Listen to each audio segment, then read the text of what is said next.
Step 1 is to choose your location, and for this I'm going to be using sandbox in temperate mode, and you can name your zoo whatever you like. Step 2 is pathways, and remember, guest paths and staff paths are both important. Step 3, staff facilities. You're going to need an animal trade center, a keeper hut, a quarantine, research center, staff room, vet surgery, and a workshop. Some of these buildings are very optional to start off your game, but they all are necessary at the end of the game. Step 4, guest facilities. You're going to need a drink stall, a food stall, merchandise stall, and a toilet. At the entrance of your zoo, you're going to need an information stall, an ATM, and a donation box. This is a perfect way to start the entrance of your zoo. Step 5 is electricity and water. Remember, your zoo entrance provides you with the needed electricity to start off with, but if you need to and want to, place down a transformer and also a water treatment pump to give your zoo the needed power and water treatment it needs. Step 6 is staff. You're going to need a caretaker, a keeper, a mechanic, a security guard, a vendor, a vet, and an educator. They are going to run your zoo, so let's get them back to work. Get back to work!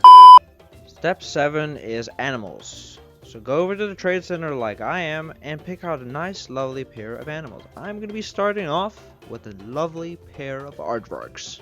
Step 8 is to build your animal's habitat. So build it to whatever size or diameter that you want to. Don't build it too small or too big. That's what she said! Your animals need to have a perfect home. Step 9 is guest education, so place on an education board and an education speaker, as well as an education conservation board, and as well, something nice for the kitties. Step 10 is animal welfare and enrichment, so it is time to spruce up their habitat and give them some toys and food. The last step is about scenery.